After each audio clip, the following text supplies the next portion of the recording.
آج ہم ایک کافی اہم اور حساس موضوع پر گہرائی میں بات کریں گے، یعنی اسلامی تعلیمات میں طلاق کا تصور۔ ہمارے پاس قرآن کریم، احادیث اور فقہی متون جیسے دائم الاسلام ان کے اقتباسات ہیں، اور ان کی روشنی میں ہم اس موضوع کو سمجھنے کی کوشش کریں گے۔ ہمارا مقصد آج طلاق کے معنی، اس کی شرائط، طریقے اور خاص طور پر اس کے پیچھے جو اصول ہیں ان کو سمجھنا ہے۔ تو آئیے سب سے پہلے طلاق کے لفظی معنی سے شروع کرتے ہیں۔ کیا مطلب ہے اس کا؟ جی، طلاق کا جو لفظی مطلب ہے وہ ہے کسی چیز کو کھول دینا یا آزاد کر دینا۔ جیسے پرانے وقتوں میں اونٹ کو رسی سے کھول کر آزاد کرتے تھے۔ اچھا، یعنی آزادی کا تصور ہے۔ جی ہاں، اور فقہ کی زبان میں یعنی اسلامی قانون میں اس سے مراد ہے کہ مرد عورت کو نکاح کے بندھن سے آزاد کر دے۔ ٹھیک۔ کبھی کبھی اس کا موازنہ خلا سے بھی کیا جاتا ہے، جس کا مطلب ہے اتارنا، جیسے قرآن میں بھی یہ لفظ آیا ہے، اخلا۔ ہاں، وہ حضرت موسیٰ والا واقعہ کوہ سینا پر۔ بالکل، جب انہیں جوتے اتارنے کا حکم ہوا تھا تو بنیادی تصور الگ کرنے یا آزاد کرنے کا ہے۔ لیکن میرے خیال سے سب سے پہلی بات جو سمجھنی چاہیے وہ یہ ہے کہ اسلام میں طلاق کو کیسا دیکھا جاتا ہے۔ اجازت تو ہے، لیکن بالکل، آپ نے بہت اہم نقطہ اٹھایا۔ اجازت ضرور ہے، لیکن اسے سخت ناپسند کیا گیا ہے۔ یہ کوئی عام بات نہیں بلکہ ایک آپ کہیں آخری چارہ ہے۔ یعنی پسندیدہ عمل نہیں ہے؟ قطعی نہیں۔ اس کی ناپسندیدگی تو بہت واضح طور پر بتائی گئی ہے۔ دیکھیں، دوائم الاسلام میں ہے کہ امام جعفر صادق علیہ السلام نے فرمایا کہ بغیر کسی معقول وجہ کے طلاق دینا مکروہ ہے، یعنی ناپسندیدہ ہے۔ معقول وجہ کے بغیر؟ جی، صرف یہ کہ دل نہیں مل رہا یا غصہ آ گیا، یہ کافی نہیں۔ پھر ایک مشہور حدیث بھی ہے ابو داؤد میں کہ اللہ کے نزدیک حلال چیزوں میں طلاق سے زیادہ ناپسندیدہ کوئی چیز نہیں۔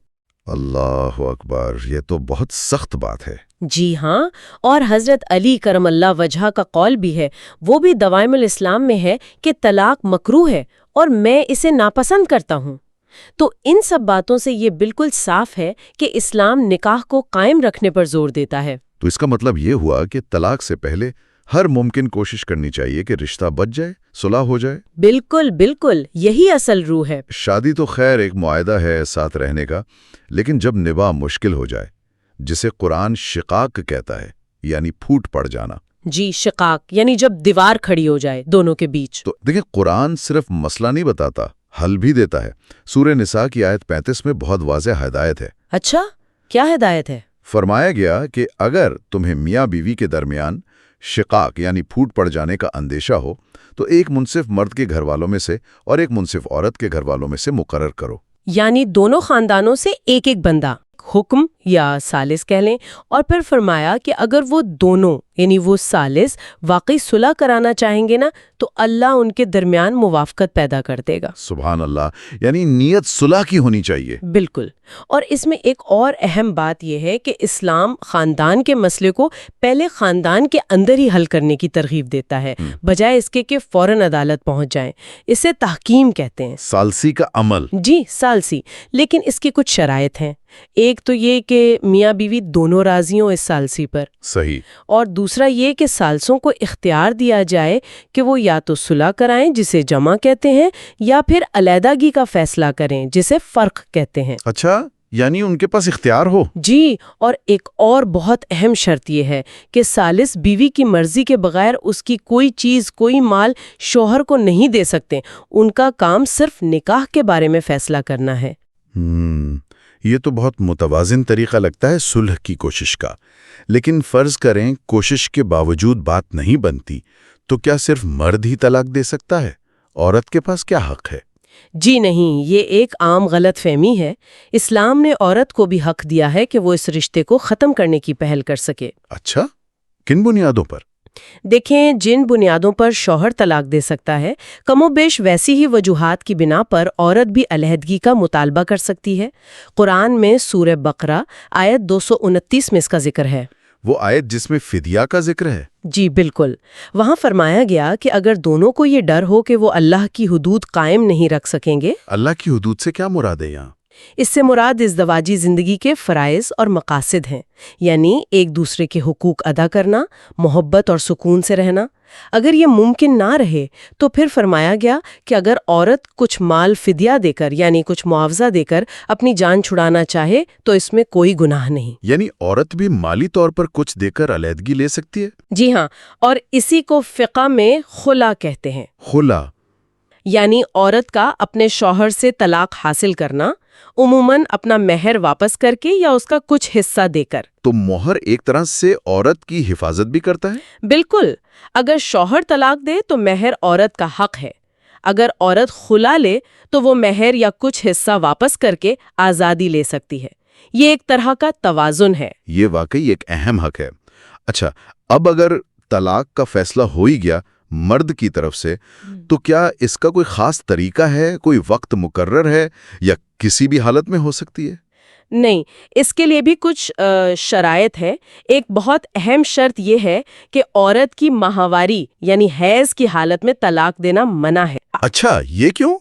اس کی حکمت تو اللہ بہتر جانتا ہے، لیکن یہ حکم ہے۔ حضرت عبداللہ ابن عمر رضی اللہ تعالی عنہ کا واقعہ ہے بخاری شریف میں، انہوں نے حالت حیض میں طلاق دے دی تھی۔ تو پھر کیا ہوا؟ نبی اکرم صلی اللہ علیہ وسلم نے اس طلاق کو مانا نہیں، اسے ناجائز قرار دیا اور حکم دیا کہ بیوی سے رجوع کرو۔ پھر جب وہ پاک ہو جائیں تو اگر چاہو تو طہر یعنی پاکی کی حالت میں طلاق دو۔ تو طلاق کے لیے طہر کی حالت شرط ہے۔ ٹھیک ہے، اور کیا طلاق فوراً مؤثر ہو جاتی ہے، مطلب حتمی؟ نہیں، ہر طلاق فوراً حتمی نہیں ہوتی، یہ ایک عارضی علیحدگی سے شروع ہوتی ہے۔ اس دوران ایک مدت ہوتی ہے جسے عدت کہتے ہیں۔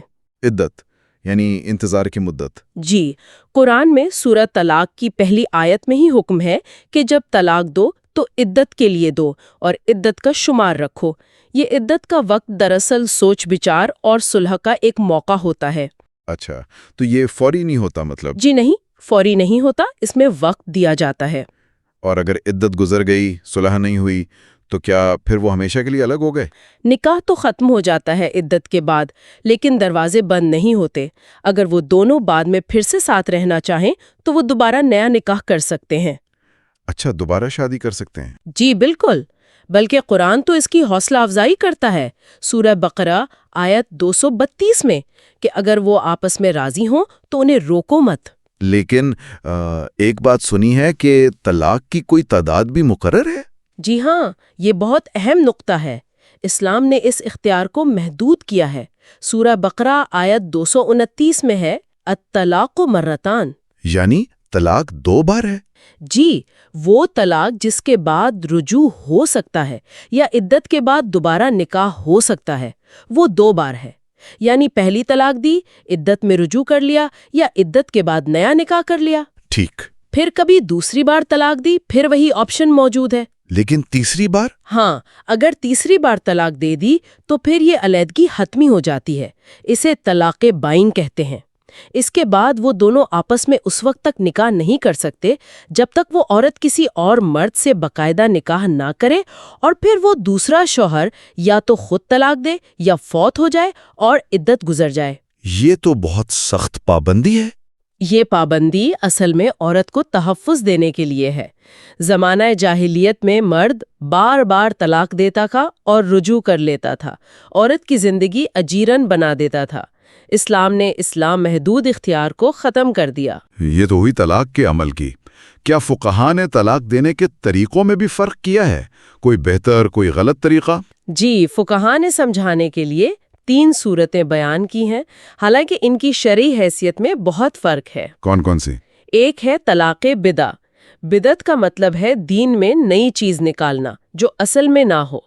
یہ وہ طریقہ ہے جو اسلام سے پہلے تھا کہ ایک ہی دفعہ میں 3 بار طلاق طلاق طلاق کہہ دیا۔ اچھا، یعنی ایک ساتھ تینوں؟ جی، ایک ہی مجلس میں، ایک ہی سانس میں، اور اسے 3 شمار کر کے نکاح فوراً ختم سمجھ لینا۔ نبی کرم صلی اللہ علیہ وآلہ وسلم نے اس پر سخت ناراضگی ظاہر کی تھی جب کسی نے ایسا کیا۔ اسے اللہ کی کتاب سے کھیلنا قرار دیا۔ تو یہ طریقہ درست نہیں۔ ٹھیک ہے، دوسرا کون سا ہے؟ دوسرا ہے طلاق حسن، یعنی اچھا طریقہ۔ اس میں یہ ہوتا ہے کہ شوہر 3 الگ الگ طہر میں یعنی پاکی کی 3 مدتوں میں ایک ایک طلاق دیتا ہے۔ پہلے طہر میں ایک، اگلے میں دوسری، پھر تیسری کے بعد نکاح ختم ہوتا ہے۔ اور تیسرا ہے طلاق احسن، یعنی سب سے بہترین طریقہ، اور یہی قرآن کی روح کے مطابق ہے۔ اس میں شوہر بیوی کو طہر کی حالت میں صرف ایک طلاق دیتا ہے، بس صرف ایک؟ جی صرف ایک۔ اس کے بعد بیوی عدت گزارتی ہے، اگر عدت میں شوہر نے رجوع کر لیا تو نکاح بچ گیا، اگر نہیں کیا تو عدت ختم ہونے پر نکاح خود بخود ختم ہو جاتا ہے۔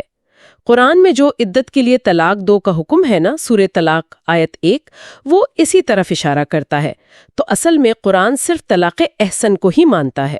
یہ واقعی سب سے زیادہ معقول اور صلح کا موقع دینے والا طریقہ لگتا ہے۔ بالکل۔ اچھا، اب ایک اور بہت اہم سوال، طلاق کی صورت میں بچوں کا کیا بنے گا؟ ان کی دیکھ بھال، ان کے حقوق؟ جی، اسلام نے اس میں بھی واضح رہنمائی دی ہے۔ سورہ بقرہ کی آیت 233 بہت تفصیل سے بتاتی ہے۔ کیا کہا گیا ہے اس میں؟ اس میں ہے کہ مائیں اپنے بچوں کو پورے 2 سال دودھ پلائیں اگر باپ چاہے کہ مدت پوری ہو، اور اس دوران بچے کے باپ پر ذمہ داری ہے کہ وہ ماں کو معروف طریقے سے کھانا اور کپڑا دے۔ یعنی علیحدگی کے بعد بھی ماں کے خرچے کی ذمہ داری باپ پر ہے اگر وہ دودھ پلا رہی ہے؟ جی، 2 سال تک۔ اور یہ بھی کہا کہ کسی پر اس کی طاقت سے زیادہ بوجھ نہ ڈالا جائے، نہ ماں کو بچے کی وجہ سے تکلیف ہو نہ باپ کو۔ بچے کو استعمال نہ کیا جائے ایک دوسرے کے خلاف۔ یہ بہت اہم اصول ہے۔ اور یہ بھی اجازت ہے کہ اگر وہ آپس میں مشورے سے 2 سال سے پہلے دودھ چھڑانا چاہیں تو ٹھیک ہے، یا باپ کسی اور سے دودھ پلوانا چاہے تو وہ بھی کر سکتا ہے، مگر اس کا معاوضہ دے کر۔ اصل مقصد بچے کی بھلائی ہے۔ ٹھیک۔ ایک اور لفظ سننے میں آتا ہے حلالہ، یہ کیا چیز ہے؟ حلالہ یا اصل لفظ تحلیل، یہ بھی ایک بہت ہی غلط قسم کا رواج تھا جو اسلام سے پہلے پایا جاتا تھا، اور بدقسمتی سے بعد میں بھی لوگوں نے اسے غلط طریقے سے استعمال کیا۔ کیسے؟ ہم نے بات کی تھی کہ تیسری طلاق کے بعد عورت پہلے شوہر پر حرام ہو جاتی ہے جب تک دوسرے سے نکاح اور پھر علیحدگی نہ ہو۔ تو کچھ لوگ کیا کرتے تھے کہ اگر تیسری طلاق دے بیٹھے اور پچھتائے تو کسی اور آدمی سے سازش کرتے تھے کہ تم میری بیوی سے نکاح کرو، 1 رات گزارو اور پھر طلاق دے دو تاکہ وہ میرے لیے دوبارہ حلال ہو جائے۔ یہ تو بہت ہی گھنونی بات ہے۔ بالکل، اسلام نے اس کی شدید ترین مذمت کی ہے۔ حدیث میں آتا ہے ترمذی میں کہ حلالہ کرنے والے پر بھی اللہ کی لعنت اور جس کے لیے کیا جائے اس پر بھی اللہ کی لعنت۔ یعنی یہ بالکل حرام ہے۔ جی، یہ نکاح نہیں، یہ ایک دھوکہ ہے، ایک کھیل ہے۔ اس سے عورت پہلے شوہر کے لیے حلال نہیں ہوتی۔ اللہ محفوظ رکھے۔ اچھا، تو طلاق دینے کا اصل طریقہ کیا ہے؟ کیا صرف کہہ دینا کافی ہے؟ لکھ کر بھی۔ الفاظ ایسے ہونے چاہیے جن سے صاف صاف نکاح ختم کرنے کا ارادہ ظاہر ہو۔ نیت بہت ضروری ہے۔ نیت ٹھیک ہے۔ اور ایک اور اہم شرط قرآن نے بتائی ہے، وہ ہے گواہوں کا ہونا۔ سورہ طلاق آیت 2 میں ہے کہ جب عدت پوری ہونے لگے تو یا تو بھلے طریقے سے روک لو یا بھلے طریقے سے جدا کر دو اور اپنے میں سے 2 عادل گواہ بنا لو۔ گواہ کیوں ضروری ہیں؟ تاکہ بعد میں کوئی جھگڑا نہ ہو، بات واضح رہے۔ اگرچہ کچھ فقہا میں اختلاف ہے کہ یہ گواہ طلاق دیتے وقت ضروری ہیں یا عدت کے آخر میں رجوع یا جدائی کے وقت، لیکن احتیاط اسی میں ہے کہ گواہ ہوں۔ اور وہ جو بات ہوتی ہے کہ غصے میں طلاق ہو جاتی ہے یا نشے میں، ہاں، اس پر فقہا میں بحث ہے۔ کچھ کہتے ہیں کہ شدید غصے میں یا نشے میں یا زبردستی دلوائی گئی طلاق نہیں ہوتی کیونکہ اس میں صحیح ارادہ نہیں ہوتا۔ کچھ دوسری رائے رکھتے ہیں۔ یہ ایک پیچیدہ مسئلہ ہے، لیکن نیت اور ارادہ بنیادی چیزیں ہیں۔ ہم نے دیکھا کہ اسلام نے طلاق کے معاملے میں کئی پرانے رواج بدلے۔ کیا کچھ اور بھی ایسی چیزیں تھیں؟ جی ہاں، کئی تھیں۔ جیسے ایک تھا الا۔ الا، یہ کیا تھا؟ الا کا مطلب ہے قسم کھانا۔ شوہر قسم کھا لیتا تھا کہ میں بیوی کے پاس نہیں جاؤں گا، اور اسلام سے پہلے اس کی کوئی مدت نہیں تھی۔ سالوں سال بیوی لٹکی رہتی تھی، نہ شوہر حقوق ادا کرتا نہ طلاق دیتا۔ یہ تو ظلم ہے۔ بالکل، قرآن نے اس کی حد مقرر کر دی۔ سورہ بقرہ آیات 226 to 27، زیادہ سے زیادہ 4 مہینے۔ 4 مہینے میں یا تو قسم توڑ کر تعلق بحال کرو ورنہ طلاق ہو جائے گی۔ عورت کو ہمیشہ لٹکا کر نہیں رکھ سکتے۔ صحیح۔ اور کوئی؟ ایک اور بہت برا رواج تھا زہار۔ شوہر غصے میں بیوی کو کہہ دیتا تو مجھ پر میری ماں کی پیٹھ کی طرح ہے، یعنی اسے اپنی ماں جیسا قرار دے کر اپنے اوپر حرام کر لیتا تھا۔ لیکن طلاق بھی نہیں دیتا تھا، عورت گھر میں ہی رہتی تھی، معلق۔ یا اللہ، یہ کیسا رواج تھا؟ بہت تکلیف دہ۔ حضرت خولہ بنت ثعلبہ رضی اللہ تعالیٰ عنہا کے ساتھ ان کے شوہر نے ایسا کیا تو وہ نبی صلی اللہ علیہ وسلم کے پاس گئیں۔ اللہ نے ان کی فریاد سنی اور سورہ مجادلہ کی آیات نازل ہوئیں۔ اس میں زہار کو بہت برا اور جھوٹ کہا گیا۔ تو اس کا حل کیا بتایا گیا؟ حل یہ بتایا کہ اگر کوئی ایسا کر بیٹھے اور رجوع کرنا چاہے تو اسے کفارہ دینا ہوگا، غلام آزاد کرنا، یا 2 مہینے مسلسل روزے رکھنا، یا 60 مسکینوں کو کھانا کھلانا۔ اس کے بغیر وہ بیوی کے پاس نہیں جا سکتا۔ یوں یہ رواج بھی ختم ہوا۔ اور ایک لیان بھی سنا ہے۔ جی، لیان، یہ لعنت سے ہے۔ یہ تب ہوتا ہے جب شوہر بیوی پر زنا کا الزام لگائے مگر 4 گواہ نہ ہوں۔ اچھا، تو پھر کیا ہوتا ہے؟ تو قرآن نے سورہ نور میں ایک طریقہ بتایا۔ شوہر عدالت میں 4 بار قسم کھا کر کہے گا کہ میں سچا ہوں، 5ویں بار کہے گا کہ مجھ پر اللہ کی لعنت ہو اگر میں جھوٹا ہوں، پھر بیوی 4 بار قسم کھا کر کہے گی کہ یہ جھوٹا ہے، 5ویں بار کہے گی کہ مجھ پر اللہ کا غضب ہو اگر یہ سچا ہے۔ اس کے بعد قاضی ان میں ہمیشہ کے لیے جدائی کرا دے گا۔ یہ ایک طرح سے معاملے کو ختم کرنے کا طریقہ ہے بغیر سزا کے، کیونکہ اتنے سنگین الزام اور قسموں کے بعد ساتھ رہنا ممکن نہیں ہے۔ واقعی اسلام کے عدل اور معاملات کو سلجھانے کے نظام کو ظاہر کرتی ہیں۔ تو خلاصہ کلام یہی ہوا کہ طلاق آخری راستہ ہے اور ناپسندیدہ ہے۔ بالکل، یہی سب سے اہم نقطہ ہے، اور اس سے بھی اہم شاید یہ کہ اگر یہ ناگزیر ہو بھی جائے تو قرآن بار بار کہتا ہے کہ علیحدگی بھی احسان کے ساتھ ہو، بھلے طریقے سے ہو، عورت کے ساتھ زیادتی نہ ہو۔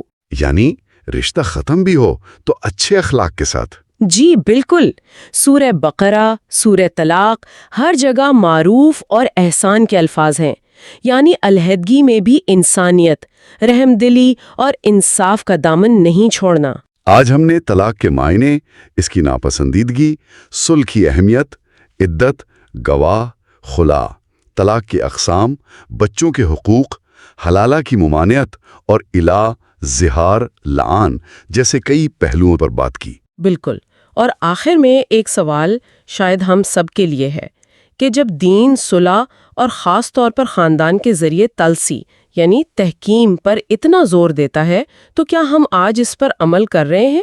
کیا ہم جوڑوں کو شقاق تک پہنچنے سے پہلے وہ مدد فراہم کر پا رہے ہیں جس کا راستہ قرآن نے دکھایا ہے؟ یہ بہت ایک اہم سوال ہے جس پر غور کرنے کی ضرورت ہے۔ اس گہری اور معلوماتی گفتگو کے لیے آپ کا بہت شکریہ۔ بہت شکریہ۔